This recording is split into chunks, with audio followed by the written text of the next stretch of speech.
He would later confess that stopping was his first mistake. He would swear that if he had kept riding through the snow, a child would still be alive, and a town would never have been forced to remember what it did. She collapsed beside the frozen well at dawn, her hands numb around an empty bucket, while doors closed one by one along the street. No one moved. No one spoke. Until a lone cowboy broke into a run, boots slipping on ice, coat already coming off before he reached her. By nightfall, he would be bleeding in the mountains. By morning, a powerful judge would order men to hunt them both, and before Christmas ended, the truth buried beneath that well would set a city on fire. But in that first moment, when he lifted the girl from the snow, there was something wrong. The well rope was dry. If you want to know what happened next, subscribe to the channel, watch this story to the very end, and comment below with the city you're watching from. She didn't scream when the rope burned her palms. She didn't scream when the iron handle slipped and the bucket slammed against the stone lip of the well hard enough to split. She didn't scream when the water spilled into the snow and vanished as if it had never been there at all. Clara May Langford only dropped to her knees, breath tearing in and out of her chest, staring at the broken bucket as though staring might make it whole again. The wind kept moving, the cold kept biting, and the town kept pretending it wasn't there. A door on the main street opened a finger's width. A woman's eye appeared, took in the child, the blue scarf, the empty rope, the shaking shoulders. Then the door closed, soft as a sin. Across the street, a curtain twitched. A man turned his head away first, as if looking too long might mark him. Clara tried to stand. Her boot slid on the ice. She caught the rim of the well. Then her elbow gave out, and her cheek struck stone. For a moment the world rang, thin and sharp, like a church bell struck wrong. She tasted blood. She pushed air through her teeth. "Please," she tried to say, but the word broke before it left her mouth. No one answered. Not with a voice, not with a footstep, not with a hand reaching. A boy crossed the street carrying a sack of feed. He saw her. He slowed. Then a woman's hand jerked him back by the collar, and the boy disappeared behind the store wall. Clara's fingers closed around the rope again. She pulled. Nothing moved. The bucket was gone. The water was gone. Her hands shook, raw and red, burning like they'd been held to flame. Somewhere the church began a hymn. The sound tried to rise, something about peace and goodwill, but the wind tore it apart before it reached the well. Clara bowed her head to the stone. She breathed, and the breath hurt. She thought of her mother's cracked lips. She thought of the empty bottle on the shelf, the one that used to hold fever drops. She thought of her father. The memory pressed her down, harder than the cold. Boots crunched behind her. Hope flared, sudden and painful. The boots stopped. A shadow fell across the snow. The man did not kneel. He did not speak. He looked at the broken bucket, at the child on the ground, then stepped carefully around her. His boots left clean prints. He did not look back. Clara opened her mouth. No sound came. Her arms failed. The world tipped, and she saw the well's dark mouth yawning, patient, waiting. Then snow filled her vision. Her cheek pressed into ice. Her lashes froze together. The last thing she saw was the church door. It stayed shut. Movement cut through the white. Fast, hard. Boots struck frozen ground like a man running from his grave. Jonah Reed came down the street at a sprint, coat flaring behind him, breath bursting from his mouth like smoke from a gun barrel. He had been on the ridge above town, where a man could pass unseen if he wanted to. He had wanted to. Then he saw the small shape by the well. Then he saw the doors close. Then he saw the town look away. Something in him snapped. Not again. He dropped to his knees beside her, pain flaring through bone. He pressed 2 fingers to her neck. A pulse fluttered. Too fast. Too weak. Her lips were blue at the edges. Her hair froze against her cheek. Jonah tore off his glove and rubbed her hands between his own, fast enough to hurt. "Hey, kid," he said. His voice sounded unused. "Look at me." Her eyelids twitched. He shrugged out of his coat and wrapped it around her, pulling it tight, tucking it beneath her shoulders like a promise. He lifted her. She made a small, broken sound. "Where's your ma?" Jonah asked. Clara's hand caught in his shirt. Her eyes opened just enough to show gray beneath frost. "Don't," she breathed. Jonah turned toward the windows. "Whose child is this?" Silence answered. "Langford," someone muttered. "Leave it be," another voice said. Jonah tightened his hold and started walking. A man stepped onto the boardwalk, badge dull beneath snow. He did not come close. "You don't want trouble?" the deputy called. Jonah did not stop. "That family?" Jonah's eyes lifted, flat as winter water. "Your well almost killed her," he said. "You call that a town?" The deputy said nothing. Jonah passed him as if the badge were tin. Clara's head rested against his chest. Her breath steadied when Jonah tightened his arms. She lifted one hand and pointed toward the narrow path behind the church. "There," she whispered. Jonah followed without question. Snow deepened away from the buildings. Fences leaned. Headstones rose like broken teeth. A single bell tolled, then stopped. The house sat back from the road, smoke leaking thinly from its chimney. Jonah kicked the door. "Ma'am!" Metal scraped inside. He raised his empty hand. "Your girl collapsed at the well." The door flew open. A shotgun filled the space. Evelyn Langford stood behind it, hair pinned tight, eyes sharp in a hollow face. She looked at Clara. Something moved in her throat. The gun did not lower. "Put her down," Evelyn said. "She's freezing," Jonah replied. "She needs heat." "Where did you get her?" "At the well, with everyone watching."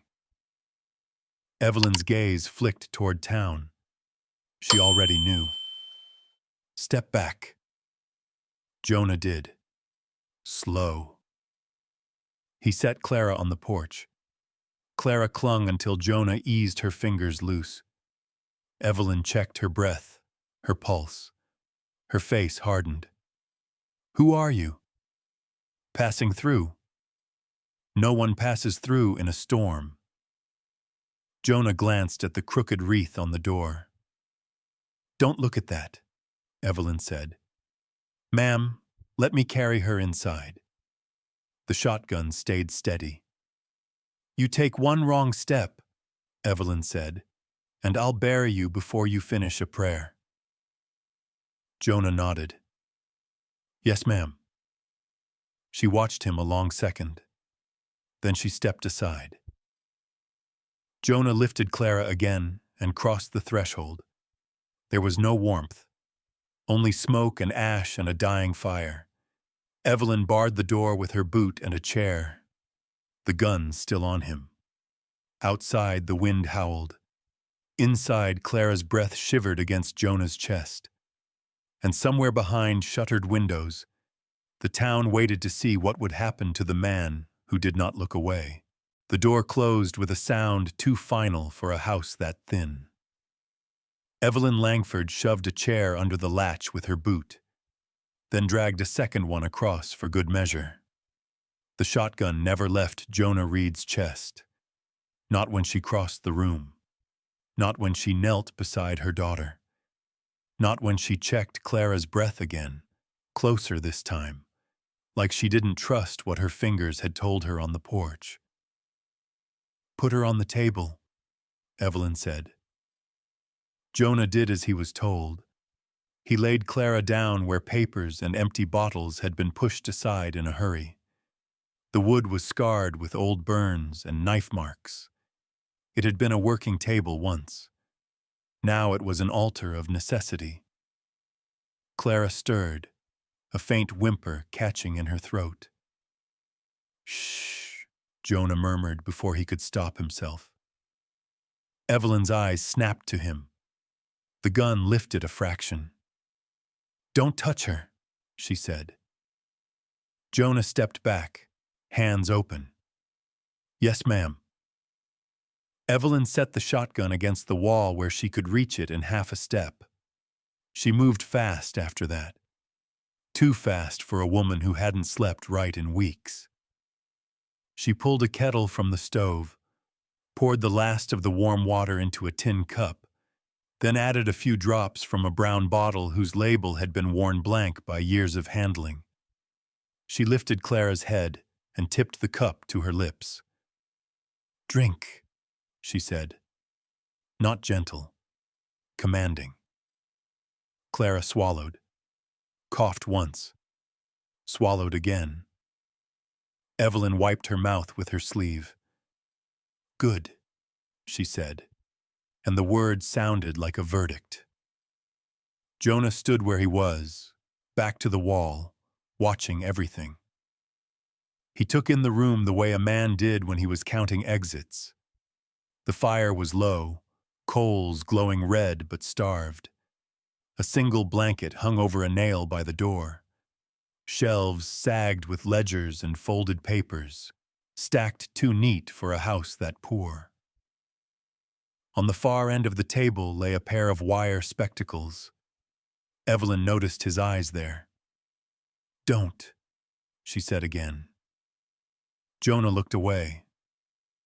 Silence pressed in, thick as the smoke clinging to the rafters.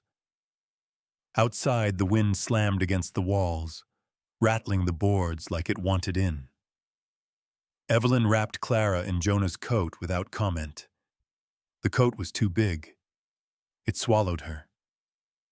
Clara's fingers found the fabric and held. Evelyn saw it. Her mouth tightened, but she didn't pry them loose. "You," she said, finally looking at Jonah again. "You brought trouble to my door." Jonah nodded once. "Yes, ma'am." "You didn't have to." Jonah hesitated. Just a breath. "I did." Evelyn studied his face like she was reading fine print. "Why?" Jonah opened his mouth, then closed it. The truth rose up fast and sharp and dangerous. He pushed it back down. "I saw her fall," he said instead. "That's not an answer." Jonah's jaw worked. "It's the only one I got." Evelyn turned away from him and went to the stove. She fed the fire with a careful hand, breaking the last of the wood into pieces, small enough to catch. Flames licked higher, grudging but alive. "You stay until she's warm," Evelyn said. "Then you go." Jonah nodded again. "Yes, ma'am." Clara shifted, her brow furrowing. Her eyes opened a slit. "Mama?" she whispered. "I'm here," Evelyn said at once. She crossed the room and took Clara's hand, gripping tight enough to leave marks. I'm right here. Clara's gaze slid past her mother and landed on Jonah. She didn't smile. She didn't frown. She just looked, gray eyes steady, measuring. Jonah met her eyes and felt something settle heavy in his chest. I won't go, he said quietly. I won't. The thought burned hotter than the fire. Evelyn turned on him so fast, the skirts of her dress snapped. You will, she said. Jonah didn't argue. He just stood there. Minutes passed. Maybe more. The fire crackled. Clara's breathing evened out, shallow but no longer frantic. Evelyn loosened her grip on her daughter's hand, inch by inch, like she was afraid the world might notice if she let go all at once. She straightened and picked up the shotgun again. Who are you? She asked. Jonah Reed. Evelyn waited. He said nothing else. Reed, she repeated, testing the sound. I don't know that name. I'd prefer it stayed that way. That earned him a sharper look. You some kind of outlaw? She asked. No, ma'am. A lawman? Jonah's eyes flicked, just once, to the door, to the town beyond it. Not anymore. Evelyn exhaled through her nose. Figures. She moved to the window and pulled the curtain back a finger's width. Snow blurred the view. Shapes moved out there. Men pretending to head home, pretending they hadn't watched a child collapse and done nothing. Evelyn let the curtain fall. They'll come, she said. Jonah nodded. Yes, ma'am. You don't know this town. I know towns, Jonah said. Evelyn faced him again. This one eats people.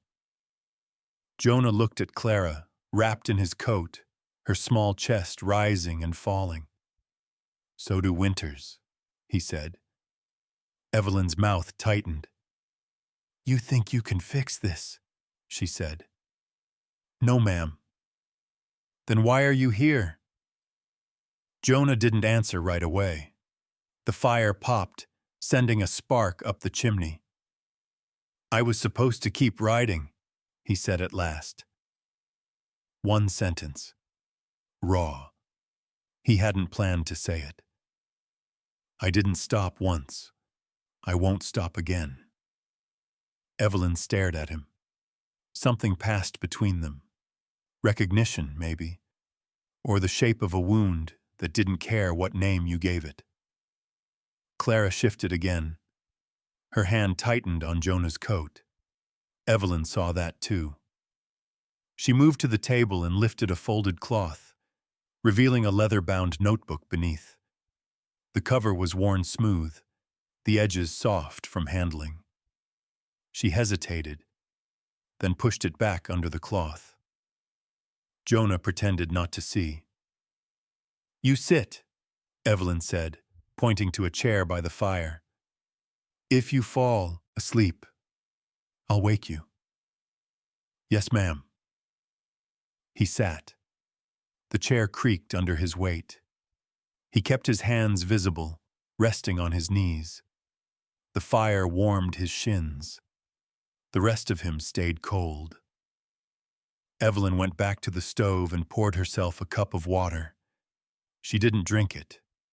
She just held it, staring into the steam like she might read something there. Tomorrow, she said, more to the room than to Jonah, this will be worse. Jonah nodded. They'll ask questions. Yes, ma'am. They'll lie. Yes, ma'am. They'll tell me to give you up. Jonah didn't answer that. Evelyn turned. I won't, she said, and the word surprised both of them. Jonah looked at her, really looked this time. Outside, a church bell rang again. This time it didn't stop. It rang for the hour. It rang for the night.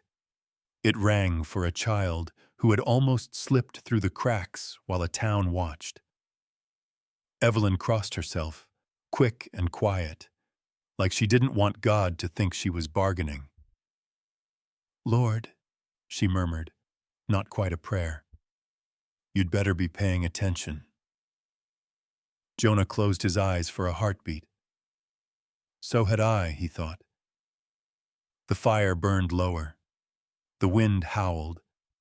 And in a house at the edge of a town that had already chosen silence, 3 lives sat close enough to share warmth, waiting for morning to decide what kind of mercy the world would allow. Morning came without asking permission. It crept in gray and thin through the frost-clouded window, turning the smoke in the room a dull silver. The fire had burned itself down to coals sometime before dawn. Jonah Reed woke with his boots still on, and his spine stiff from the chair, his head bowed like he'd lost an argument with gravity. For a moment, he didn't move. He listened. The house breathed. Wood ticked as it cooled. Wind scraped snow along the outside wall like fingernails. Then he heard it. Soft. Uneven. Clara's breathing. Still there. Jonah opened his eyes. Evelyn Langford sat at the table, back straight, shotgun across her lap. She hadn't slept. Her eyes were rimmed red, but they were sharp. She was watching him, had likely been watching him all night. "You snore," she said. Jonah winced. "Sorry, ma'am." She didn't answer. She nodded once toward the table. "Water." Jonah stood slowly, keeping his movements easy. He poured from the kettle and drank. The water was lukewarm and tasted faintly of iron, but it went down. Clara stirred under the coat. She made a small sound, half question, half complaint. Evelyn was on her feet in an instant. She knelt and brushed hair from her daughter's face, checking her skin with the back of her fingers. "Cold," Clara whispered. "I know," Evelyn said. "Hold still." She wrapped the blanket tighter and tucked Jonah's coat back around her shoulders. Clara's fingers found the fabric again, curling into it like it might disappear if she let go. Jonah watched that and felt something settle, heavy and unwelcome. "I didn't mean for this," he told himself. The thought didn't change anything. Evelyn saw the look on his face. "Don't," she said. "Yes, ma'am," Jonah replied, though he wasn't sure what he was agreeing to. Outside, a wagon rattled past on the road. Voices carried, low and careful. The town was waking up and pretending nothing had happened. Evelyn stood and went to the window. She lifted the curtain a finger's width. "They're already talking," she said. Jonah joined her, stopping well short of the glass. "About what?" "About you," she said. "About why you didn't mind your own business." Jonah nodded. "Figures." Evelyn let the curtain fall. "They'll say you scared her, that you carried her off." Jonah didn't argue. He'd heard worse lies stick easier. "They'll say I asked for it," Evelyn went on. "Living out here, not going to church, not selling when I was told." Jonah's jaw tightened. "Who told you?" Evelyn's eyes flicked to him. "Everyone." Clara shifted again, her eyes opening a slit. She looked at her mother, then at Jonah. "You go?" she asked. Jonah didn't answer right away. Evelyn did. Soon, Clara's fingers tightened on the coat. She didn't cry. She didn't plead. She just watched Jonah like she was counting something down. Jonah crouched beside the table so he was level with her. "You hungry?" he asked. Clara nodded. Evelyn moved to the stove and cracked an egg into a pan. It sizzled weakly. She cut it in half when it was done, sliding the smaller piece onto a chipped plate and pushing it toward Clara. "Slow," she said. Clara ate without complaint, careful and quiet. She offered the last bite to her mother. Evelyn shook her head. Jonah looked away. After Clara finished, she reached for something beneath the blanket and pulled out a small leather notebook. The cover was worn smooth, the edges rounded. Jonah recognized it from the night before. Evelyn stiffened. "Put that away." Clara didn't. She opened it with cold, stiff fingers and turned a few pages until she found what she was looking for. She held it out, not to her mother, to Jonah. The room went very still. Evelyn's hand moved, just a fraction, toward the shotgun. Jonah didn't take the book. "What's that, kid?" Clara didn't answer with words. She turned the notebook so he could see. A drawing filled the page. A well. A man standing beside it. The man's boots were clean. Too clean for winter. His hand was outstretched, pushing. Jonah felt his throat tighten. "Clara," Evelyn said, sharp. "Enough." "She saw," Clara said. 2 words. Flat. Certain. Jonah closed his eyes for half a heartbeat. When he opened them, he looked at Evelyn. "May I?" Evelyn stared back. Her face was a locked door. Then she gave a short nod. 1 page. Jonah took the notebook carefully, like it might burn him. He studied the drawing, then the small marks in the corner, a crooked X beside a stone. He looked up. "You draw this?" Clara nodded. "Who taught you?" "My papa." Evelyn turned away, pressing her palm flat to the table. Jonah handed the notebook back to Clara. He didn't say what he was thinking. He didn't ask the question sitting heavy in the room. He didn't need to. "I won't talk about this," Evelyn said without turning around. "Do you understand me?" Jonah stood. "Yes, ma'am." "That's not an invitation to stay." Jonah hesitated. "I know." Evelyn faced him. "Then why are you still here?" Jonah searched for the right lie and couldn't find one. "Because," he said slowly, "if I leave, they'll come." Evelyn's eyes narrowed. "You don't know that." Jonah shook his head. "Yes, ma'am, I do." Clara watched both of them, her gaze moving back and forth like she was tracking a slow argument. "You said you wouldn't go," she said. Jonah met her eyes. "I didn't say that," he replied. He saw the disappointment land, sharp, controlled. She swallowed it like she'd learned how. Jonah felt it anyway. Outside, footsteps crunched closer. A knock sounded at the door, not hard, polite. Evelyn's head snapped up. She reached for the shotgun. "Sheriff?" a man's voice called. "Just want a word?" Jonah moved without thinking. He stepped between Evelyn and the door. Evelyn stared at his back. "Move." Jonah didn't. "Let me." The knock came again, louder. Evelyn hesitated, then lowered the gun a fraction. Jonah opened the door just enough to see out. The sheriff stood on the porch, hat in hand, eyes sliding past Jonah into the house. "Morning," the sheriff said. "Cold one." "Yes, sir," Jonah replied. "We heard there was some excitement at the well last night." Jonah didn't answer. The sheriff smiled thinly. "Folks get nervous when strangers interfere." "I saw a child fall," Jonah said. "I picked her up."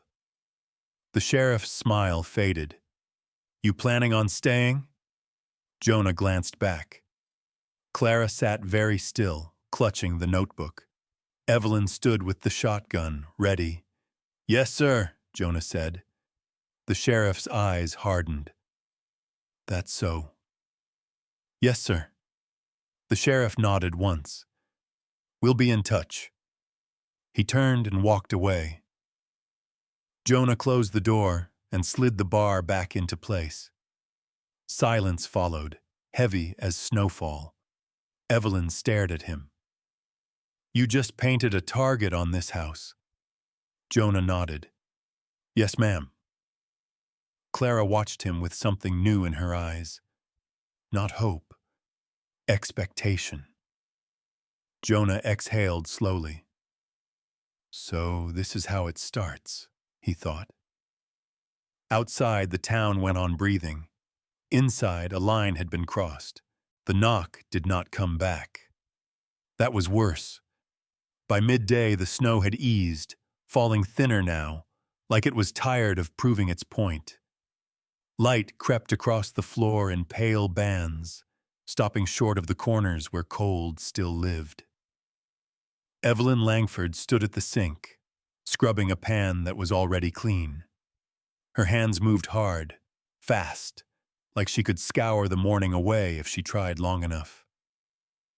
Jonah Reed sat at the table. He hadn't taken off his coat. He hadn't reached for the gun at his hip either. He just listened. To the wind. To the house, to the way the town had gone quiet again. Quiet meant waiting. Clara sat near the fire, knees pulled up, Jonah's coat wrapped around her shoulders. She had the notebook open on her lap, not reading it, just holding it like something alive. "You can't show that to people," Evelyn said without turning around. Clara didn't look up. "I didn't." "You showed it to him." Clara's fingers tightened on the leather. "He looked." Evelyn stopped scrubbing. Water dripped from the pan back into the basin, slow and loud. Jonah spoke before Evelyn could. "I won't take it from her." Evelyn turned. Her eyes were sharp enough to cut. "You won't take anything from this house." "Yes, ma'am." She studied him, searching for the lie she expected to find. When she didn't, it unsettled her more than if she had. "People disappear for less," Evelyn said. Jonah nodded. "I know." "You don't," she said. "Not this kind of less." She set the pan aside and wiped her hands on her skirt. Then she walked to the table and placed both palms flat on the wood, leaning in until Jonah could smell soap and smoke and exhaustion. "My husband died at that well," she said. "They said he slipped." Jonah didn't speak. "They said the stone was wet, that the rope gave, that it was winter and accidents happen." Her mouth pulled thin. "Do you know how many times a woman hears that word before she learns what it really means?" Jonah met her eyes. "Yes, ma'am." Evelyn straightened, surprised despite herself. "You don't get to say that lightly," she said. "I'm not," Jonah replied. Silence stretched. Clara shifted by the fire, the notebook rustling softly. "I don't want her anywhere near that well," Evelyn said at last. Ever again. Clara looked up. Papa went. Evelyn closed her eyes, just for a second. When she opened them, something had changed. Jonah saw it. He didn't like it. You think there's something there, he said. Evelyn didn't answer. Clara spoke instead. He said the ground tells the truth. Jonah's gaze dropped to the notebook, to the small, crooked X he remembered from the drawing. Where? He asked.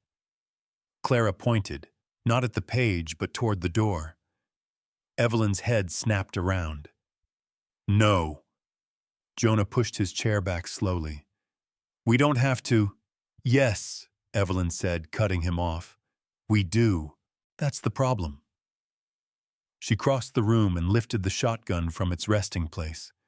She checked the chambers, closed it with a practiced click. If we're doing this, she said, we do it once. Jonah stood. I'll go alone. No, Evelyn replied. You won't. Clara slid off the chair. Her boots hit the floor. She was steadier now, color back in her cheeks, but the cold had not let her go completely. Evelyn knelt and buttoned her coat tight. She wrapped a scarf around Clara's neck, fingers firm, movements precise. Stay close, she told her daughter. Don't run. Clara nodded. Jonah pulled his hat low and opened the door. The air outside hit them hard, clean and sharp. Snow lay thick on the ground, untouched in places where no one had bothered to walk since the night before. They took the path behind the church. Jonah went first. Evelyn followed, shotgun cradled across her arms. Clara walked between them, steps careful, eyes fixed ahead. The graveyard loomed to their left, stones half buried, names worn thin. Jonah caught Clara glancing that way. Eyes forward, Evelyn said. The well came into view, dark against the white, its stone rim crusted with ice. No one was there. That didn't mean no one was watching. Jonah circled once, boots crunching. He crouched, running his gloved hand along the stones. Clara stepped closer. She pointed. There.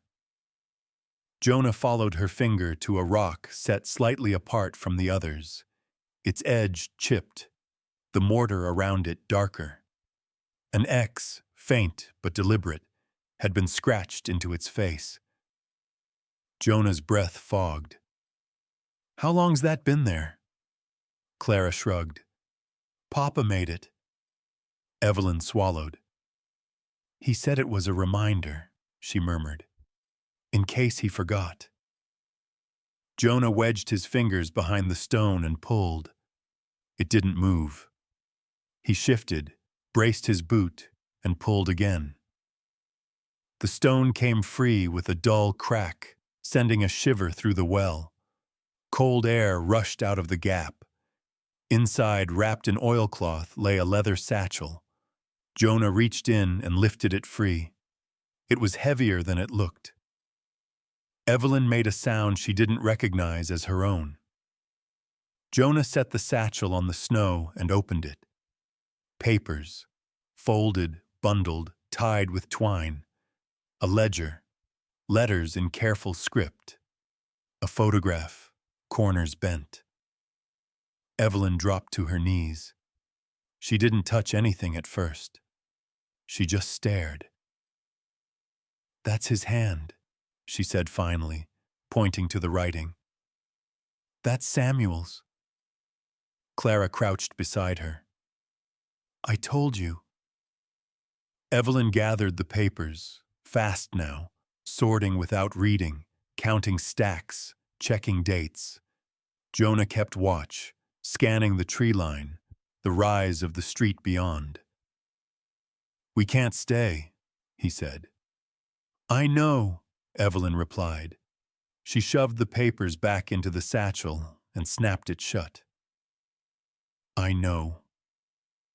A sound carried across the snow, the distant crunch of boots, more than one set. Jonah's head snapped up. Now! Evelyn stood, slinging the satchel over her shoulder. She grabbed Clara's hand. They moved. Not running. Not yet. They reached the edge of the churchyard when a voice called out, "Mrs. Langford." Evelyn stopped. Jonah didn't like that either. A man stepped into view from behind a tree. He wore a long coat and gloves too clean for winter work. His hat brim shadowed his face. "Judge Vane," Evelyn said. The man smiled. "You shouldn't be out here," he said mildly. "Ground's treacherous." Jonah felt Clara's hand tighten between them. "Good morning, Your Honor," Evelyn replied. Her voice was steady. "We were just walking." The judge's gaze slid to the satchel, lingered there. "I'm sure," he said, "though some things are better left buried." Jonah took a step forward. "We're leaving." The judge's eyes flicked to him. "And you are?" "Passing through," Jonah said. The judge smiled again. It didn't reach his eyes. "No one passes through Pine Hollow by accident." He tipped his hat. "Think carefully, Mrs. Langford." Then he turned and walked back toward town. Jonah waited until he was gone. Then he exhaled. "We're done here." Evelyn nodded. "Yes." Clara looked back at the well as they left. Just once.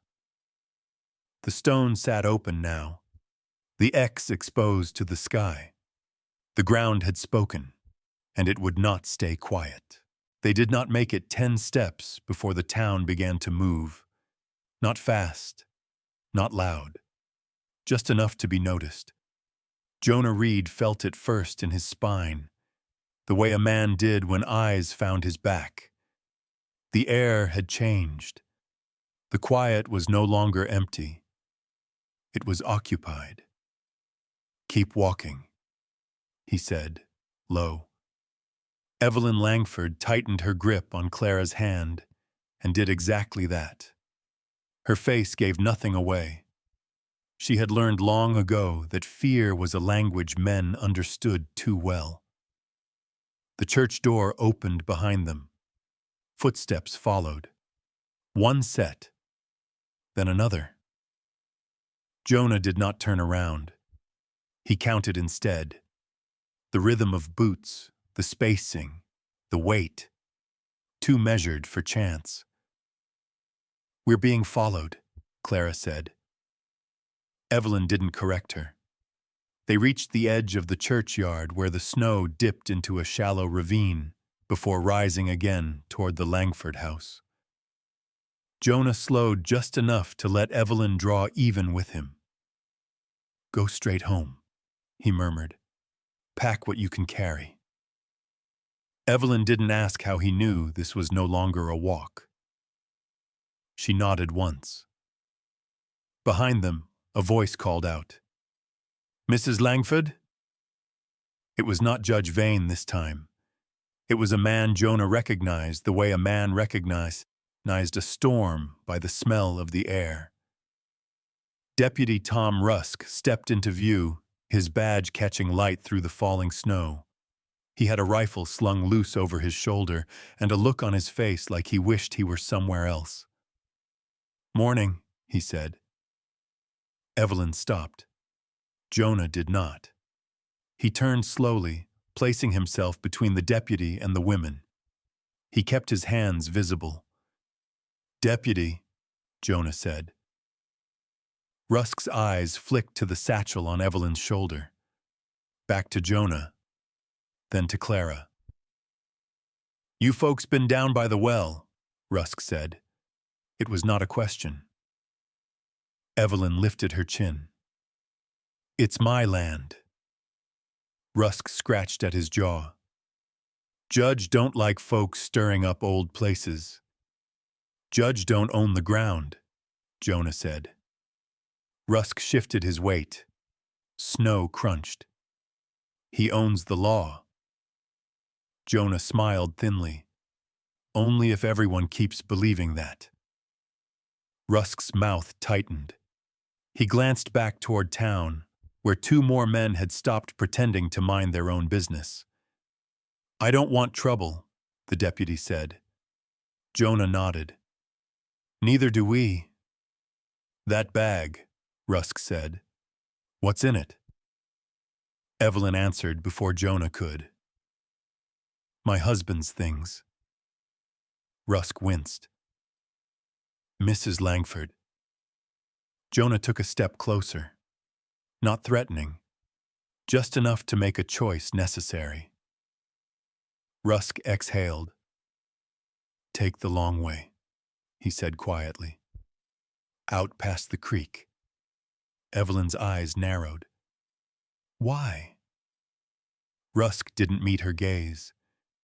Because I wasn't here, he said. And neither were you. Jonah studied him. You sure? Rusk looked at Clara. Then he stepped aside. They did not thank him. They walked. They did not hurry until the ravine swallowed them and the church disappeared from sight. Then Jonah broke into a run. Evelyn ran with him, skirts hitched, breath burning. Clara stumbled once.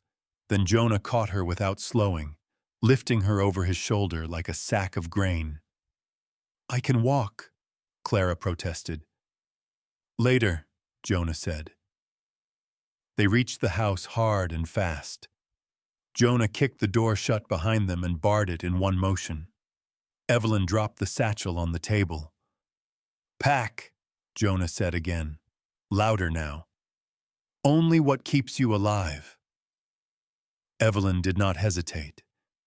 She moved through the house like a woman clearing a deck before a storm. Medicine into one bag, papers into another, food wrapped in cloth and tucked away. She left the dishes, left the chairs, left the little things that made a place a home. Clara stood by the table, watching the satchel as if it might crawl away. Jonah unlatched it. Evelyn froze. What are you doing? Counting, Jonah said. He pulled the contents free, quick and careful. Papers, letters, a ledger thick with ink, dates, names. This is enough to hang a man, Jonah said, and enough to get you killed twice. Evelyn pressed her lips together. I know. Jonah looked up. Who else knows about this? Evelyn hesitated. That's what I thought, Jonah said. He separated the stack, split it clean in half. What are you doing? Evelyn snapped. Jonah tied one bundle tight with twine and slipped it inside his coat, making sure it doesn't all die in one fire. Evelyn stared at him. I'll take this part, Jonah said.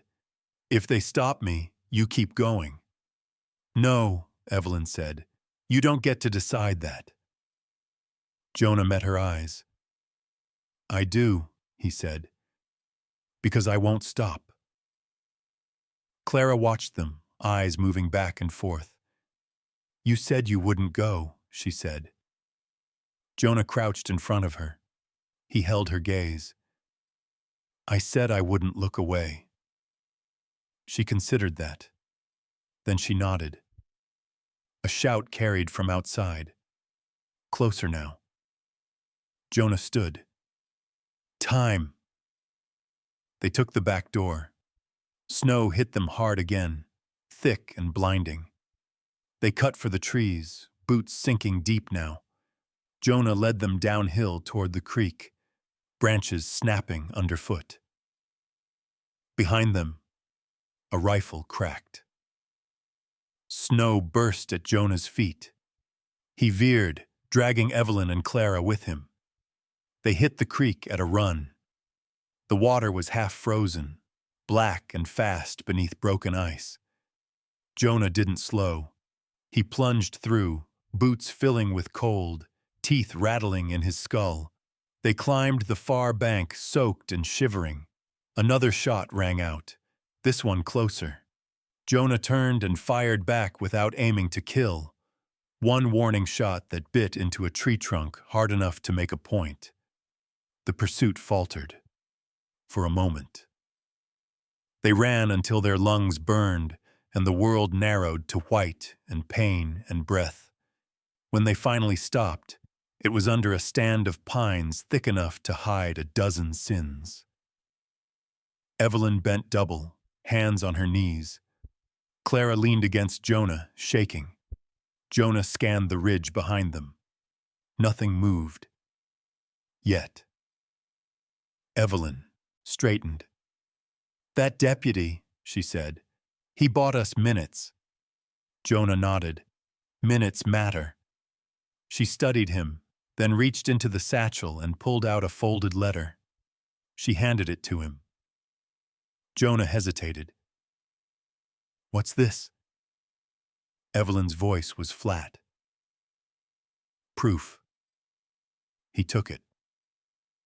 Outside, the wind howled again, louder now, as if the hills themselves had joined the hunt. Somewhere behind them, men regrouped. Somewhere ahead, roads waited. And between those two truths stood a man who had chosen, a woman who could no longer turn back, and a child who had watched the ground open and speak. The creek rushed on, the town of Pine Hollow shrank behind them, and the winter, merciless and holy, pressed forward, testing what kind of faith would survive the night. The forest thinned by late afternoon, trees giving way to a long, sloping stretch of white that offered no cover and no forgiveness. Jonah Reed stopped at the edge of it. He held up a hand. Evelyn Langford halted behind him, breath cutting in her chest. Clara leaned against Evelyn's side, wrapped tight in Jonah's coat, her eyelashes rimed with ice. "Listen," Jonah said. They did. At first there was nothing but the wind, dragging its knuckles over the hills. Then faint, distant, voices, horses. The sound came and went, carried and swallowed. "They'll fan out," Jonah said. "They always do." Evelyn looked at the open ground. "There's no place to hide." Jonah nodded. "That's why we won't." He pointed to a line of rocks half buried under snow, running like a scar toward the ridge. "We go there. Stay low. If they crest before we're across, we split." Evelyn stiffened. "No." Jonah didn't argue. He turned and started moving. Evelyn followed. They moved bent at the waist, boots slipping, breath loud in their ears. The rocks offered little more than broken shadow, but shadow was enough if you believed in it. Clara stumbled once. Jonah caught her arm without slowing. "I'm okay," she said through clenched teeth. "I know," Jonah replied. They reached the ridge as the first rider appeared on the far rise, a dark shape against the snow. Jonah dropped flat, pulling them down with him. The rider stopped, lifted a hand to shade his eyes. Time stretched. The rider turned his horse slightly, scanning left, then right. He said something Jonah couldn't hear. Another rider joined him. 2. Jonah exhaled slow and quiet. He slid the rifle from his shoulder and rested it along the rock, barrel pointed low. Evelyn watched him, her face pale but steady. She had the satchel strapped tight now, the weight of it pulling at her spine. "If they come," she whispered, "you keep Clara moving." Jonah didn't look at her. If they come, he said, I end it fast. Clara pressed her face into the coat. She did not cry. The riders moved on. They disappeared behind the slope, their shapes swallowed by white. Jonah counted to 20 before he stood. They crossed the ridge and dropped into a shallow basin on the other side, where the wind lost its teeth and the snow lay smoother, like it had been waiting.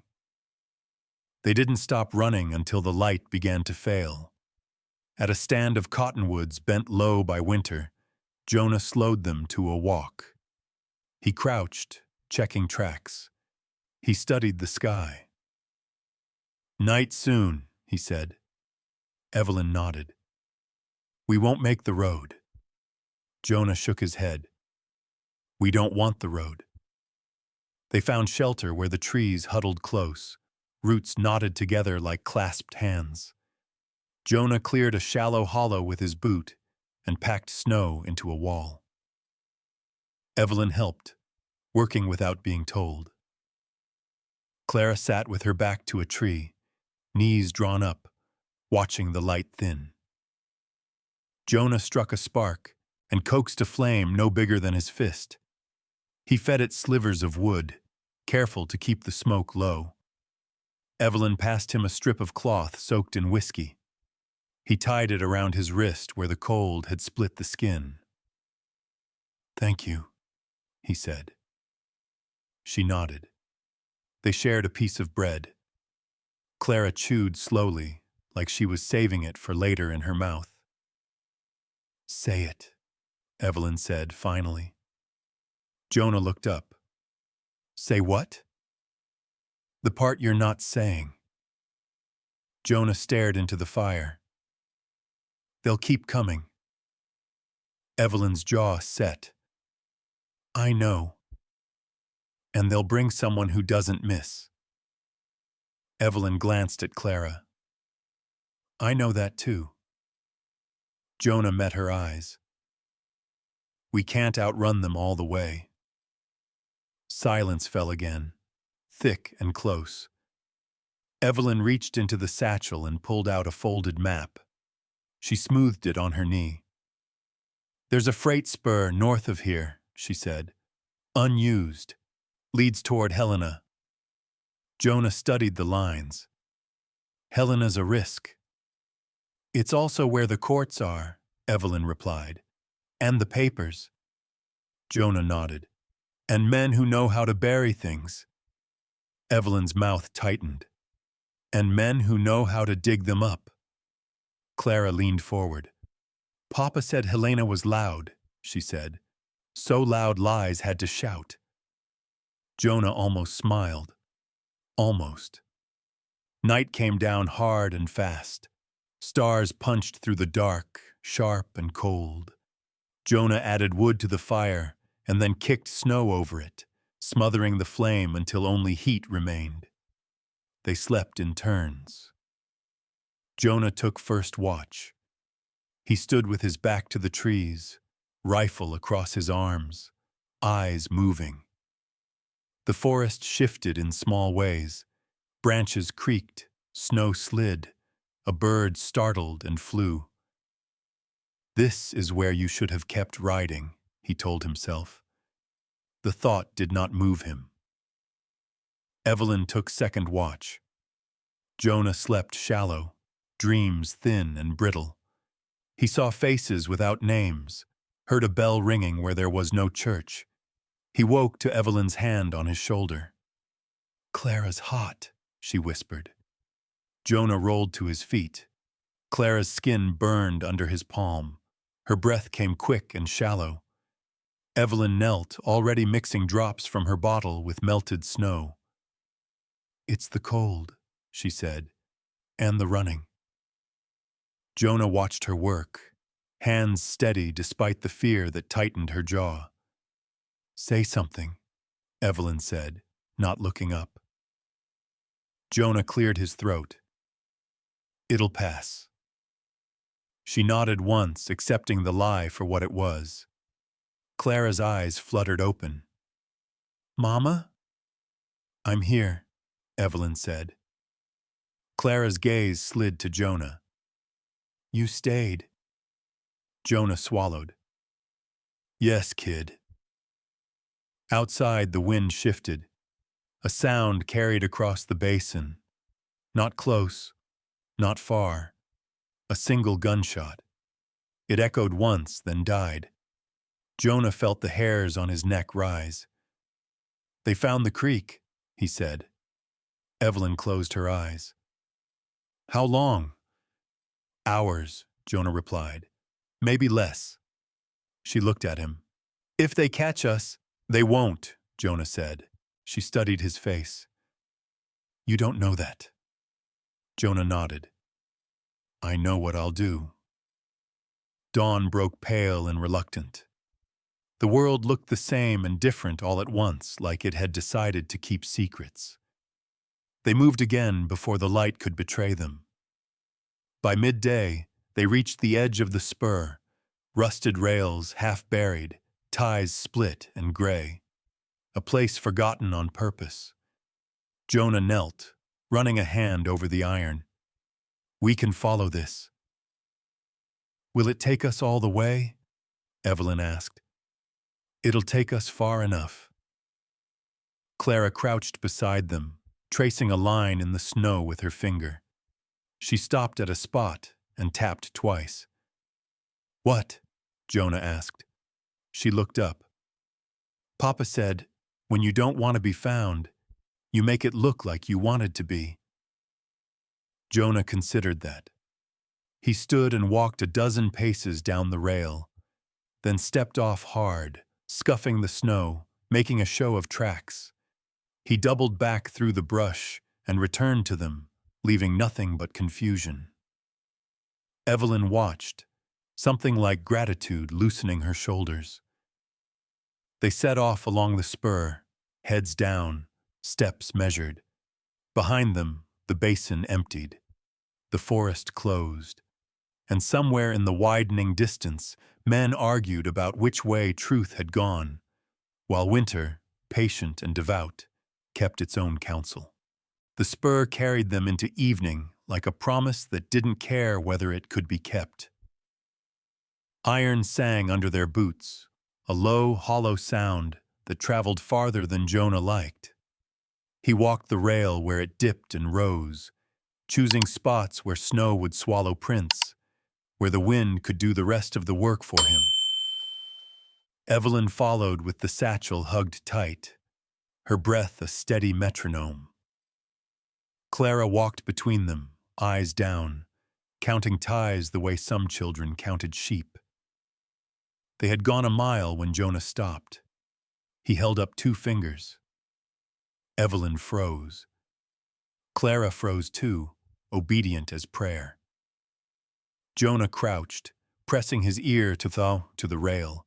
He waited through the ache in his knee, through the burn in his lungs. There it was, a vibration, faint, wrong. He stood and scanned the horizon. The light was thinning again, the sky bruised with purple and gray.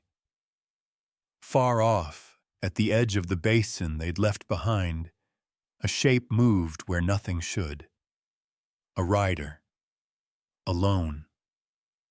Jonah felt the decision settle in his bones. We're not alone, he said. Evelyn did not ask how many. She shifted the satchel higher on her shoulder. Then we don't slow down. They moved faster, the rail guiding them like a vein. The land fell away to their right, into a shallow cut, where scrub and stone offered cover. Jonah angled them toward it. Down, he said. They slid off the rail and dropped into the cut, knees sinking, boots scraping stone. Jonah pulled Clara in close, pressing her small body against the earth. He lay over her, the rifle tucked under his shoulder. Evelyn took position a few yards back, shotgun braced, eyes forward. The rider crested the rise and stopped. He didn't hurry. He didn't call out. He dismounted and walked his horse a few steps, hand resting light on the reins, eyes searching. He wore a long coat, dark and clean, the cut of it wrong for work. His hat sat low, brim shadowing his face. Jonah watched the way the man moved. Efficient, unwasted. This one doesn't miss, he thought. The man knelt by the rail and brushed snow aside with his glove. He studied the scuffed prints Jonah had made on purpose. The mess of it. A smile touched the corner of his mouth. Jonah felt Clara tense beneath him. The man stood and followed the rail a dozen paces, then stepped off, straight toward the cut. Jonah's finger found the trigger.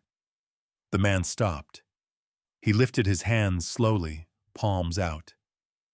"Easy," he called. His voice carried clean and calm. "I'm not here to shoot a child." Evelyn's shotgun lifted a fraction. "Then turn around." The man's gaze slid to her. "Mrs. Langford," he said. "You look tired." Jonah felt the name land like a stone. The man smiled again. "Name's Harlan Crow," he said. "Judge Vane sent me." Jonah fired. The shot cracked the evening open. Snow burst at Harlan's feet, inches from his boot. The message was clear. Harlan didn't flinch. He looked down at the snow, then back at Jonah. "That was close," he said. "You're better than most." Jonah rose slowly, keeping his body between Harlan and the women. "Leave," he said. Harlan tilted his head. "Can't do that." Evelyn's voice cut in, sharp. "We'll kill you." Harlan's eyes flicked to her shotgun, to Jonah's rifle, then to the cut, the trees, the falling light. "You could try," he said, "but you'd be doing the judge a favor." Jonah took a step forward. "Last warning." Harlan sighed, almost bored. "Here's how this goes," he said. "You hand over the bag. I walk away. The girl goes home." Clara spoke before either of them could stop her. "There is no home." Harlan's gaze dropped to her. For a heartbeat, something unreadable passed through his eyes. Then it was gone. "Kid," he said gently, "there's always a home. Sometimes it's just not the one you pick." Jonah's jaw tightened. "You don't get to talk to her." Harlan nodded. "Fair." He reached into his coat and drew out a folded paper. He held it up. "Judge wrote this himself," he said. "Says accidents happen. Says fires do too." Evelyn's grip tightened on the shotgun. "You touch my house," Harlan shrugged. "Already decided." Jonah felt the weight of time press down. He saw the angle, the distance, the way the light cut. He could take the shot. He could end it here. "I won't," he told himself. The thought surprised him. He lowered the rifle a fraction. Harlan saw it. He smiled. "That's right," Harlan said. "You're the kind who thinks ahead." Jonah moved. He fired again, not at Harlan, but at the rail behind him. Iron rang sharp. Harlan's horse reared, startled, pulling free of the reins and bolting downhill.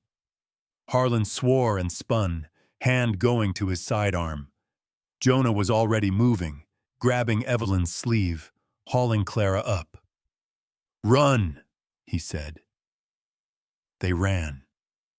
Shots cracked behind them. One punched into the cut where Jonah's head had been a second before. Another whined off stone. They broke from the cut into trees, branches whipping their faces. Jonah zigzagged, counting breaths, counting steps. He heard Harlan behind them now, boots pounding, breathing steady, too steady. They burst into a clearing where the land dropped away into a narrow ravine. Jonah skidded to a stop. "Down," he said. They slid, fell, tumbled. Snow filled Jonah's mouth. He tasted blood. He kept moving. At the bottom, the ravine opened into a frozen creek, ice cracked and dangerous. Jonah didn't slow. He ran straight for it. "Jonah," Evelyn shouted. "Trust me," he shouted back. They hit the ice at speed. It groaned, a living thing protesting. Jonah spread his weight, arms wide, sliding. He shoved Clara ahead, then Evelyn. A shot rang out. Ice shattered where Jonah's boot had been. Water surged up, black and furious. Jonah leapt, catching the far bank by his fingertips. He hauled himself up and turned, grabbing Evelyn's arm, then Clara's. They sprawled on the far side, gasping. Harlan skidded to the edge and stopped. He looked down at the ice, at the water pouring through the break. He laughed once, short and sharp. "Well played," he called. "I'll see you again." Jonah raised the rifle. Harlan stepped back, hands up, backing away into the trees. He vanished. Silence rushed in, loud and sudden.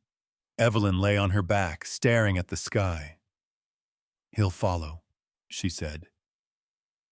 Jonah nodded. "Yes." Clara rolled onto her side and coughed. She pushed herself up, stubborn. "Papa said ice remembers," she said. "He said it tells on you later." Jonah looked at the broken creek. He was right. They moved on, slower now, careful with each step. The light died completely, leaving only the stars and the cold. They found shelter under a rock overhang where the wind had scoured the snow away. Jonah built a fire small enough to hide, big enough to live. Evelyn opened the satchel and took out a ledger. She tore a page free, then another. She folded them small and slipped them into her bodice. Jonah watched. "What are you doing?" "Learning," she said. "If this burns, I won't." He nodded. Clara leaned against Jonah's side. Her head found his shoulder like it belonged there. He didn't move it away. "I was scared," she said. "I know," Jonah replied. She was quiet a long moment. Then, "You didn't look away." Jonah closed his eyes. "I won't," he thought again, and this time it felt like a vow. Above them, the stars burned cold and bright, indifferent and holy. Somewhere beyond the hills, a judge slept warm, and a man named Harlan Crow marked time by the patience of winter. The road ahead had no name, but it was theirs now. They slept in fragments. Jonah Reed took the first watch, then the second, then the third again when the night refused to loosen its grip. The fire stayed low, a bruise of heat against the rock, its light swallowed by shadow. Snow crept in quiet drifts along the mouth of the overhang, testing the edge of warmth like a thing with patience. Evelyn Langford slept sitting up, back to stone, shotgun across her knees. When she slept at all, it was the kind that did not go deep enough to dream. Clara slept curled against Jonah's side, breath soft, one hand still clutching the worn leather of the notebook, as if the book could wander away if she let it. Jonah watched the dark and counted sounds, wind in the trees, ice shifting somewhere far below. Once, a fox, quick and light, no boots, no voices. Still, he did not relax. Near midnight, Clara stirred. "Cold," she whispered. Jonah pulled his coat tighter around her and rubbed her hands between his own. Her fingers were ice, her skin too dry, lips cracked again by the wind. "I know," he said. "Lord, keep her breathing," he thought, the words rising uninvited. Evelyn opened her eyes at the sound of his voice. She watched him warm her daughter's hands, the care in his movements betraying more than he meant to show. "You should sleep," Evelyn said. Jonah shook his head. "I'm fine." She didn't argue. She knew that lie, too.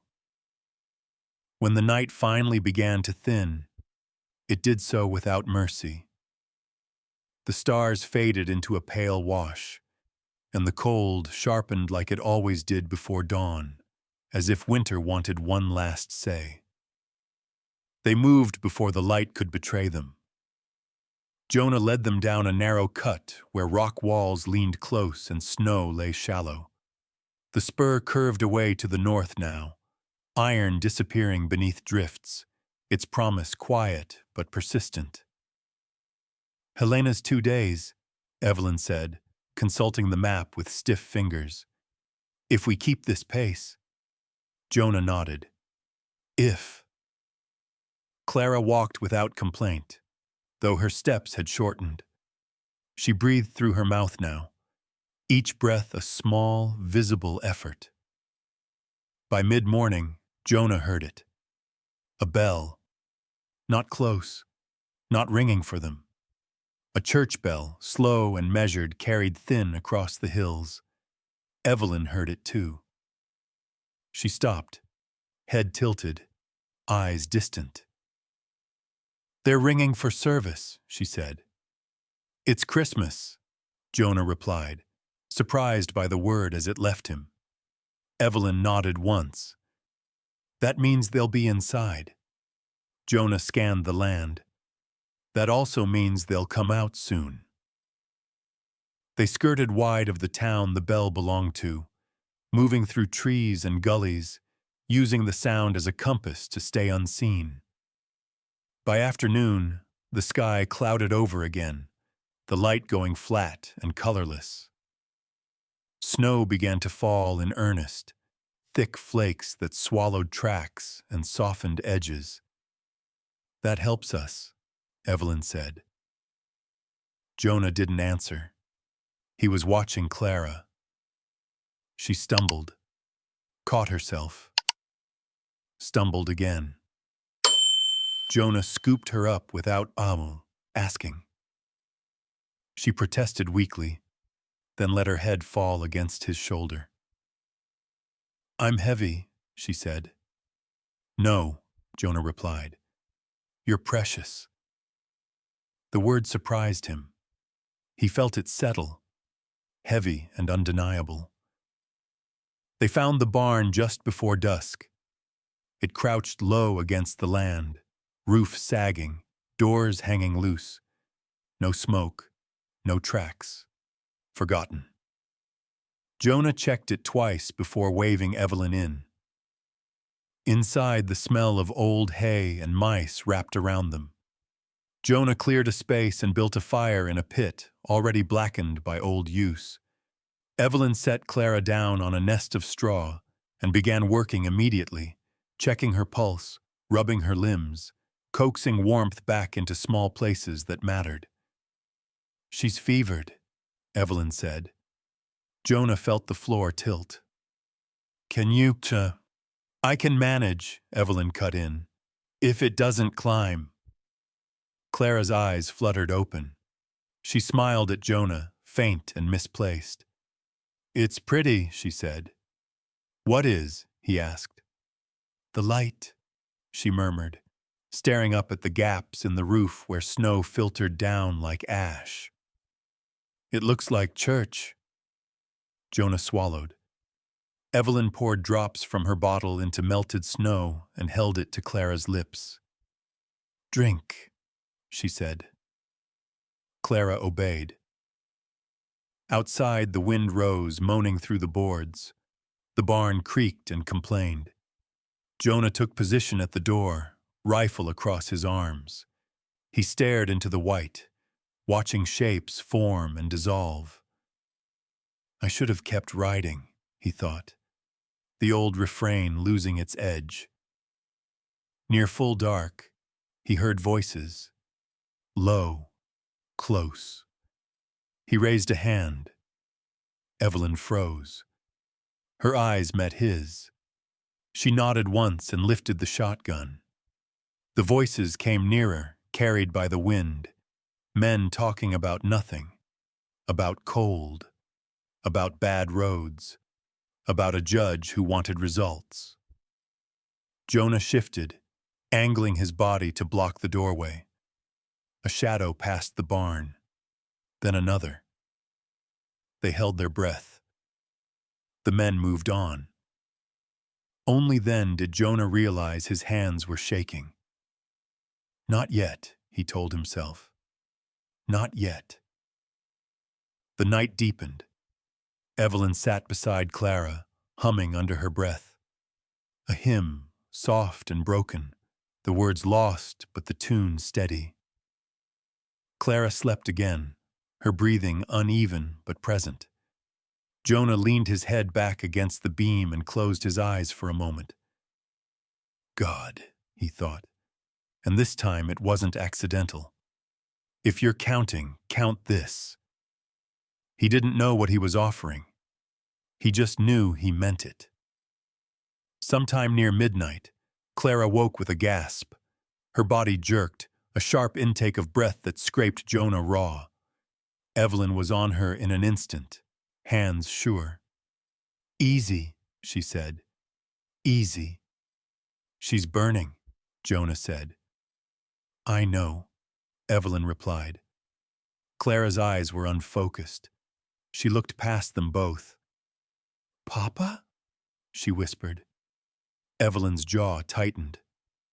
I'm here, sweetheart. He said the stone would be cold, Clara murmured. He said don't forget. Jonah felt the notebook press against his ribs where he'd tucked it away earlier. I won't, he said, and didn't know who he was promising. Evelyn met his gaze. In it was fear sharpened to resolve. We can't stop, she said. If we stop, I know, Jonah replied. They moved again before dawn, carrying the fire's heat with them in their bones. By morning, Clara could walk again, though Jonah kept her close. The land began to change, hills flattening, trees thinning. The spur reappeared, then vanished again, like a thought you almost held. Late in the day, they reached a rise that overlooked a long, shallow valley. Jonah stopped. Smoke rose there. Camp smoke. Fresh.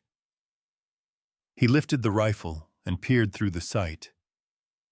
Men, 3, maybe 4, horses tethered. One man stood apart, taller than the rest, his posture easy, patient. Jonah lowered the rifle. Crow, he said. Evelyn looked at him. You're sure? Jonah nodded. Yes. They backed away, slow and careful. Behind them, the wind shifted. In the valley, a man raised his head as if he'd heard a thought. Harlan Crow smiled to himself. Night fell again, and with it the understanding that there would be no rest this time. Somewhere in the dark, bells rang for a midnight service, thin and faithful. Somewhere else, a man who did not believe in mercy measured distance and waited.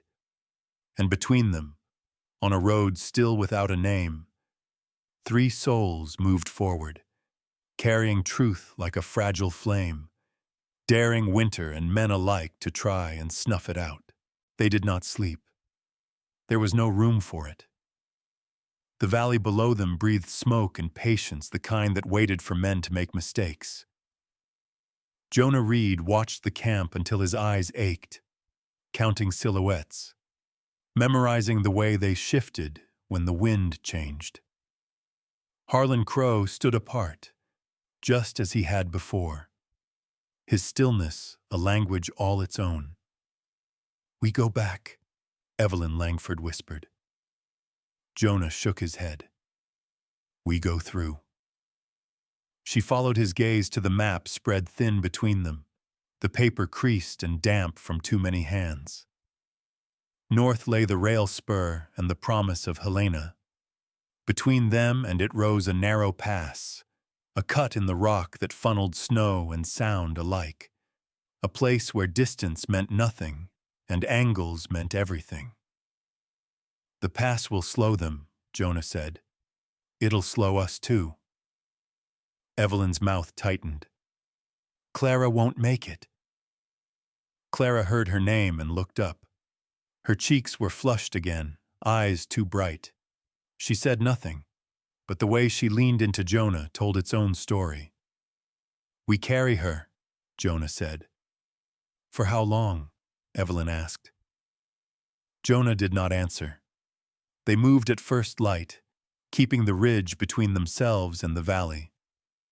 Snow came down heavier now, thick enough to blur edges, thin enough to leave tracks. Jonah broke them when he could, stepping wide, doubling back, scuffing stone. By mid-morning, the land narrowed. Rock walls pressed closer. Wind screamed through the gap, stealing breath and warmth alike. Jonah took Clara on his back, her arms looped around his neck, her breath hot against his collar. "I'm sorry," she whispered. "For what?" Jonah asked. "For being slow." Jonah tightened his grip on her legs. "You're not." Behind them a sound carried, a shout, distant but sharp. Evelyn stopped. She turned, scanning the white. "How far?" she asked. Jonah listened. The echo told him more than the words. "Too close." They pushed into the pass. Snow lay deeper here, drifted and treacherous. Jonah's boots slipped. He caught himself, teeth bared against the cold. The walls funneled sound now. Their breathing echoed back at them, loud and traitorous. Halfway through, they heard it again. Boots, closer. Evelyn lifted the shotgun. Jonah shifted Clara down into her arms, careful and fast. "I'll slow them," he said. Evelyn's eyes widened. "No." Jonah met her gaze. "If we all keep going, none of us do." She shook her head, hard. "You won't." "I will," Jonah said, and the words were already past argument. He pressed the rifle into her hands. 3 shots, then move. Clara clutched his coat. "Don't," she said. Jonah crouched, bringing his face level with hers. Snow clung to her lashes, her hair. He brushed it away with his thumb. "Listen to me," he said. "You keep going with your mama. You don't look back." She shook her head, panic breaking through. "You promised." Jonah swallowed. "I did," he thought. "I promised not to look away." He kissed her forehead. "I'm right here," he said, meaning something else entirely. Evelyn's hands trembled as she took Clara back. "Jonah," she said. He stepped past her, turning into the narrowing throat of the pass. Shots rang out behind him, sharp and immediate. Stone exploded inches from his head. Jonah dove, rolled, came up firing, aiming not to kill but to hold. He fired again, then again, counting breaths, counting heartbeats. The echo was deafening. He heard Evelyn fire once, twice, 3, then nothing. Jonah ran. He reached the far mouth of the pass just as a bullet tore through his shoulder, spinning him hard. Pain flared white and blinding. He hit the snow and slid, the world tilting. He pushed himself up, breath coming ragged. Blood soaked his sleeve, steaming in the cold. He staggered into the trees and fell again, hard this time. The rifle slid from his grasp. "Get up," he told himself. He did not. Voices filled the pass.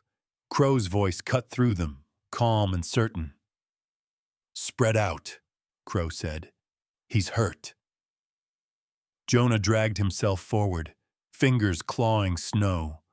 The world narrowed to white and pain and the sound of his own breath. He reached the edge of the trees and collapsed. For a moment, there was only the wind. Then he heard another sound. A scream. Not a scream. A child's voice, sharp with terror. "Stop!" Jonah forced himself up on one elbow. Clara stood in the mouth of the pass, alone. Evelyn was nowhere in sight. "Clara!" Jonah shouted. Crow froze. So did the men behind him. Clara's hands were shaking, but she stood her ground, small and furious in Jonah's coat. "Don't," she said again. "If you come closer, I'll jump." The drop beside her fell away steep and sudden, a white throat swallowing stone. Crow studied her. Something like annoyance flickered across his face, then calculation. "That's a bad idea," he said gently. "You killed my papa," Clara replied. Crow's mouth twitched. "I didn't kill anyone." "You pushed him," she said, and the words rang louder than the wind. Crow took a step forward. Jonah screamed, raw and hoarse. "Clara, no!" She looked at him then, just for a second. He saw the decision there, clear and terrible. She took one step back. Evelyn burst from the trees behind Crow, shotgun raised. "Don't move!" Crow turned, too late. Evelyn fired. The blast took Crow in the side, spinning him into the snow. He went down hard, breath knocked from him, not dead but broken enough to stay. The men behind him scattered. Evelyn ran to Clara, dragging her back from the edge, crushing her into her arms. Jonah collapsed again, relief and pain crashing together. Crow lay on his side, coughing blood into the snow. He laughed once, wet and ugly. "Well," he said, "that's one way to choose." Evelyn stood over him, shotgun trained steady. "Don't speak." Crow looked past her to Jonah. "You won't. Finish it," he said. Jonah tried to stand. Failed. Crow smiled through blood. "You should have." Evelyn hesitated. Clara slipped from her arms. She walked to Crow, each step deliberate. She reached into the pocket of Jonah's coat and pulled out the small derringer Samuel Langford had hidden there. The world seemed to stop. Jonah's breath caught. "Clara!" She raised the gun with both hands, the barrel shaking. Crow's smile faded. "Easy, kid." Clara's eyes were steady now. "You don't get to follow us anymore." She fired. The sound was small, sharp, final. Crow went still. Clara stood frozen, gun smoking in her hands.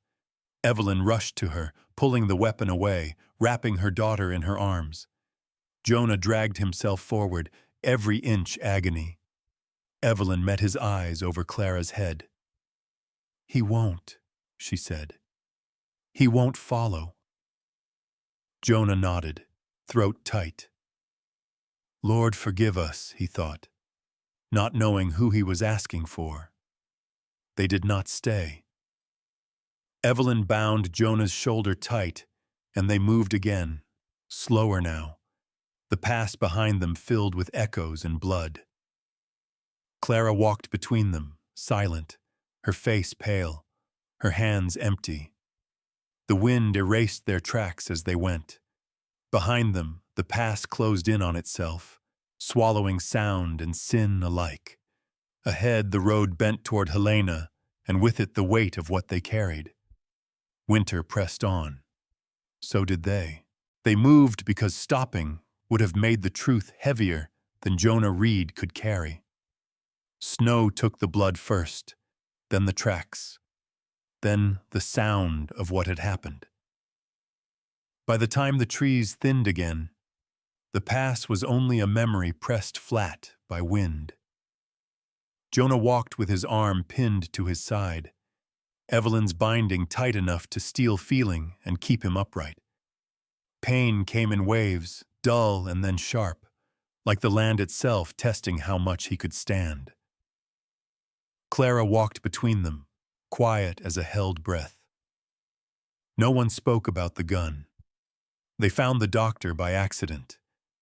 A small wagon stood crooked at the edge of a cut, its wheels sunk to the hubs, the horse stamping and blowing clouds into the cold. A woman knelt by the axle with a wrench, her coat thrown open, hair pinned up, and already losing the fight. Jonah raised a hand. "Ma'am." She looked up, eyes quick, took in the blood on Jonah's sleeve, the way he held himself, the satchel on Evelyn's shoulder. "You're hurt," she said. "Yes, ma'am." "Bad?" "Enough." She stood, wiped her hands on her skirt. "Name's Mina Shaw," she said. "I fix wagons and men in that order. You pay?" Evelyn reached into the satchel without hesitation and drew out a folded sheet. She didn't open it. She didn't read it. She held it out. Mina glanced at it, then at Evelyn's face. "I don't take charity." "This isn't," Evelyn said. "It's insurance." Mina studied her a beat longer, then nodded once. "Sit," she said, pointing Jonah to a rock warmed thin by the day. Jonah sat. Mina worked fast. She cut the binding, cleaned the wound with snow and whiskey, and found the bullet with practiced fingers. Jonah bit down on his sleeve. He did not cry out. "Stay with me," he told himself. "Just stay." Mina pulled the bullet free and dropped it into the snow like a bad thought. She stitched and wrapped and tied. "Don't bleed," she said. "I'll try," Jonah replied. Mina straightened. "That paper," she said to Evelyn. "I'll need more than one page." Evelyn nodded. "You'll get it. Not all at once." Mina smiled thin. "Smart." Clara watched everything with an intensity that made Mina uncomfortable. When it was done, Mina handed Clara a tin cup of warm water. "Drink," she said gently. Clara did. Mina fixed the wagon just enough to move and pointed them toward a road that would carry them close to Helena without asking too many questions. "Courthouse is stone," Mina said. "Hard to burn." Evelyn met her eyes. "Thank you." Mina shrugged. "I don't like bullies." They parted without names exchanged again. By nightfall, the lights of Helena showed low on the horizon, gas lamps trembling like stars that had fallen and refused to rise. Smoke lay over the city, the honest kind, stoves and kitchens and men coming in from cold. Jonah slowed at the ridge. He leaned on the rifle like a staff. Evelyn came up beside him. "Don't go in the front," she said. Jonah nodded. "Service door, backstairs." They moved down into the city with the quiet of people who had learned how to be missed. A whistle cut the air, then another. Fire bloomed. It started 3 streets over, then 2 more, then 1. The wind took it and laughed. Bells rang, not for service this time, but for panic. Men ran, women shouted, horses screamed. "Now," Jonah said. They ran for the courthouse. The service door stood ajar, as if it had been waiting. Jonah pushed it open and ushered Evelyn and Clara inside. Stone swallowed sound. The air smelled of dust and old ink. Footsteps thundered above them. Shouts echoed. They took the stairs 2 at a time. Jonah's vision narrowed. He stumbled. Clara caught his hand, small fingers fierce. "I've got you," she said. They burst into the records room as smoke seeped through cracks and seams. Papers lay stacked and sleeping, unaware. A man stepped out of the shadow. Cornelius Vane wore his coat like a verdict. His gloves were white. "I wondered when you'd come," he said. Evelyn stepped forward. "You don't own this." Vane smiled. "I own time." He nodded once. A guard appeared behind them, blocking the stairs. "Hand it over," Vane said. "The bag, the girl." Jonah raised the rifle. Vane didn't flinch. "You won't shoot," Vane said. "Not here. Not now." Jonah felt the truth of it burn. Evelyn lifted the satchel. The leather creaked. Clara's hand slid into the pocket of Jonah's coat and came out with the notebook. Vane's eyes flicked to it. "What's that?" "A list," Clara said. Vane laughed. "Child," Evelyn spoke over him. "Copies." Vane's smile faltered. "Sent already," Evelyn continued. "St. Louis, the marshal, the papers." Vane's face hardened. "You're lying." Clara opened the notebook and read a name, then another. She read them like scripture. Smoke rolled thicker. Flames licked the windows. Vane lunged. Jonah moved without thinking. He slammed into Vane, driving him into the stone. The rifle clattered away. They grappled, slipping on dust and ash. Jonah had the shot. He saw it clear and bright, a clean end in a dirty room. He didn't take it. He pinned Vane instead, wrenched his arms back, forced him to his knees. "Law," Jonah said, breath tearing his chest. "You wanted law." Boots thundered. Federal marshals burst in, guns raised, eyes wide. "Down!" one shouted. Vane tried to speak. A marshal clapped irons on him mid-word. The guard bolted. He didn't make it far. Fire raged outside. Bells screamed. Evelyn stood very still, the satchel heavy in her hands. Clara pressed her face into Evelyn's skirt. Jonah sagged against the wall. "Stay awake," Evelyn said, sharp as she had ever been. "I am," Jonah replied, and believed it. They led Vane away as the city burned and did not burn, as stone held and paper survived, because it had already learned how to run. Dawn found them in a quiet room with a clean table and men who asked careful questions. Evelyn answered them all. Clara sat and listened. Jonah slept, finally, with his boots on and his hand still wrapped in cloth. Weeks later, snow melted where it chose. The court spoke. Land returned to names that had been rubbed thin. Jonah stood in a doorway and watched Clara learn to read aloud without shaking. Evelyn signed papers with a steady hand. On Christmas morning, a bell rang, and this time it meant hope. Jonah looked at the child and the woman and felt something like a home take shape. Not perfect, not painless, but real. He did not look away. He never would. The city did not remember the fire the way people did. Streets were swept. Windows replaced. Ash hauled away in wagons that creaked like old men's knees. Helena learned again how to breathe without smoke in its lungs.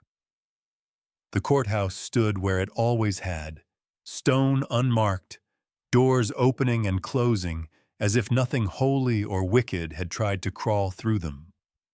People remembered. They remembered the judge's white gloves in irons. They remembered the names read aloud, steady and unforgiving. They remembered the girl's voice, thin and certain, refusing to shake. Jonah Reed woke to the sound of paper. He opened his eyes and found himself in a narrow room with a single window and a bed that did not belong to him. The smell was clean, soap and boiled cloth, and it made his head ache worse than the wound in his shoulder. Evelyn Langford sat at the table by the window, writing. She didn't look up right away. She finished the line she was on, dotted something with care, then set the pen down. "You're awake," she said. Jonah shifted. Pain flared, sharp enough to steal breath, then settled into a throb he could live with. "I was," he said. "I am again." Evelyn allowed herself the ghost of a smile. "The doctor says you'll keep being that way, if you do as you're told." Jonah considered that. "I've never been good at it." She stood and crossed the room. She checked the bandage with a practiced eye, fingers light and sure. "You are today." Jonah watched her hands. He said nothing. From the other room came a small, precise sound, the turning of pages. Then a voice, low and careful. "Again," Clara said. Another voice answered, patient, slow. Jonah closed his eyes. "Thank you," he thought, and didn't ask for anything else. The days took shape around them. Men came with questions. Some wore badges. Some wore better coats than they deserved. Evelyn answered all of them the same way, plain, exact, without heat. She corrected dates. She named places. She let the papers speak where they could, and filled the gaps where they could not. Clara sat beside her most of the time, legs swinging, notebook open, finger following names as if they were steps across a river. Jonah listened from the chair by the wall, his arm bound, his presence quiet. When asked, he answered simply. When pressed, he stopped answering at all. The marshal understood. The judge's trial did not last long. Truth has a way of doing that when it arrives already copied and sent ahead like a warning shot. The ledger spoke. The letters spoke. The land deeds, inked crooked and forced through, spoke loudest of all. When the verdict came, it came like a door closing. Evelyn did not cry. She sat very still, hands folded, Clara's head resting against her arm. When it was over, she exhaled once, long and careful, as if she had been holding that breath for a year and a half. Outside, snow began again, light and uncommitted. They left the courthouse, together. Jonah walked slower now, but he walked. He leaned on nothing. He held Clara's hand when she offered it, and let go when she didn't. The city had space for them after that. A room became two.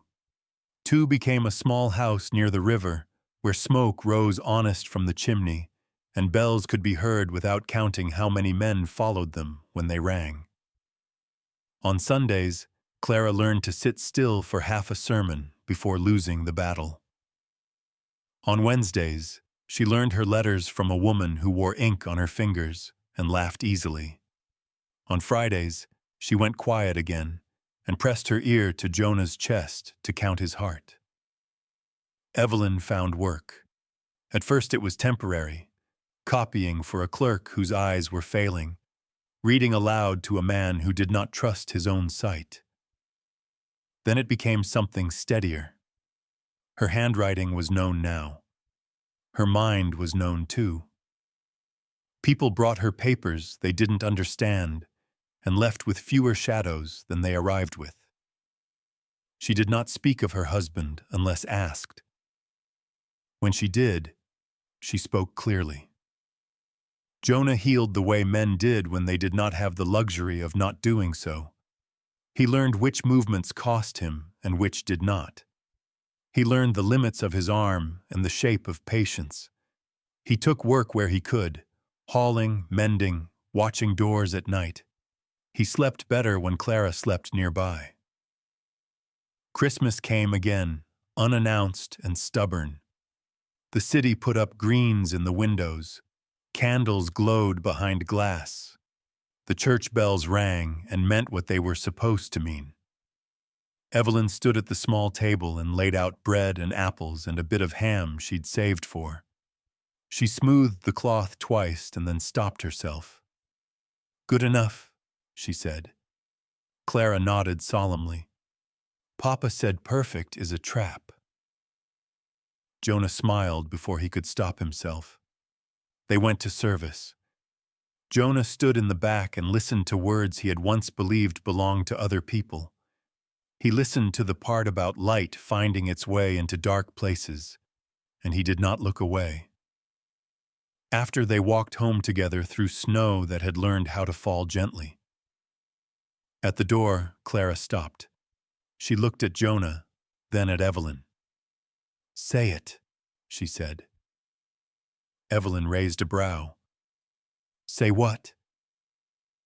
"The thing you don't say," Clara replied. Jonah felt his throat close. Evelyn studied her daughter for a long moment, then looked at Jonah. The look was not a question. It was an inventory. "You're staying," she said. Jonah nodded. "If you'll have me." Evelyn considered the room behind her. The table, the stove, the place where Clara read by the window. She considered the road behind him, quiet now, but never finished. "Yes," she said, "we will." They did not marry right away. There were papers to finish, land to walk, fences to mend that belonged to no one until they belonged to someone again. There were nights Jonah woke with his hand clenched, and mornings Evelyn needed silence like medicine. They learned each other slowly, the way people do when they intend to keep what they find. Spring came. Snow pulled back to higher ground. The river ran louder, unafraid. Clara grew half an inch and lost her cough entirely. One morning, Jonah stood at the edge of a small plot outside the city. Land returned, measured, named. He drove the first post and set the wire. His arm held. Evelyn brought him water. Clara brought him a nail she'd found in the dirt and held it up like treasure. "This one stays," she said. Jonah took it and smiled. They built a house that summer. Not big, not grand, square and honest, with a porch that caught the evening light. Jonah cut the beams. Evelyn measured and corrected him. Clara painted the door red and said it was so people would know where to stop. When the house stood finished enough, Jonah stood at the threshold and felt the old thought try to rise. I should have kept riding. It did not stay. On the first cold night of the next winter, Jonah asked. He did not kneel. He stood at the table with his hat in his hands and spoke plainly. Evelyn listened. Clara watched his face like she was learning a new word. "Yes," Evelyn said when he finished. "Yes." The wedding was small. The church bell rang once, then again, and did not hurry. Snow fell like it was keeping a promise. Clara stood between them and held their hands with a grip that would not be tested. When it was over, Jonah looked out at the road that ran past the church and felt the shape of a life settle around him, Not perfect, not painless, but chosen. He did not look away. He never would. Winter came back the way it always did. Quiet at first, then all at once. Snow laid itself along the fence posts Jonah Reed had set with his own hands. It filled the shallow prints Clara left when she ran ahead of him, laughing despite the cold, daring it to catch her. Smoke rose straight from the chimney now, unafraid of wind, a sign that the house knew its place. Jonah stood on the porch and watched the road. It still ran past the property, pale and patient, stretching toward places that did not know his name. Once that would have been enough to pull him back into the saddle. Once he would have counted the miles instead of the heartbeats behind him. Not now. Inside, Evelyn moved from stove to table, setting plates, adjusting nothing that truly needed adjusting. She had learned the shape of peace the way she had learned the shape of fear, by living inside it long enough to know where it broke. Clara sat on the floor by the fire, reading aloud to herself, slow and deliberate. When she reached a word she didn't know, she paused, sounded it out, and went on anyway. Jonah stepped inside and closed the door against the cold. "You're late," Evelyn said. He smiled. "I was counting the fence posts." Clara looked up. "They're still there," she said, satisfied. "I checked yesterday." Jonah hung his coat and crossed the room. He knelt and held his hands out to the fire, feeling the heat bite back into his fingers. For a moment, no one spoke. The quiet was not empty. It was full of things that had survived. Later, when the light thinned and the snow began again, they sat together at the table. Evelyn bowed her head. Clara followed. Jonah hesitated only a second before doing the same. "Lord," Evelyn said, steady and unadorned, "thank you for what you kept and what you took away." Jonah felt the words settle somewhere deep. "Thank you for stopping me," he thought, and let the thought go. After supper, Clara brought the notebook to Jonah. She placed it in his hands, then covered it with hers. "You can keep it," she said. Jonah looked at Evelyn. She nodded. Jonah set the notebook on the shelf instead. "It stays where we can see it," he said. Clara considered that, then smiled. That night, Jonah lay awake for a while, listening to the house breathe. Wind brushed the walls. Snow whispered against the windows. The road was still there. So was the fire. Jonah turned toward the warmth, toward the sound of Evelyn's steady breathing, toward the small, certain weight of Clara's trust. Outside, winter kept moving. Inside, he stayed. And for the first time, the choice felt like grace.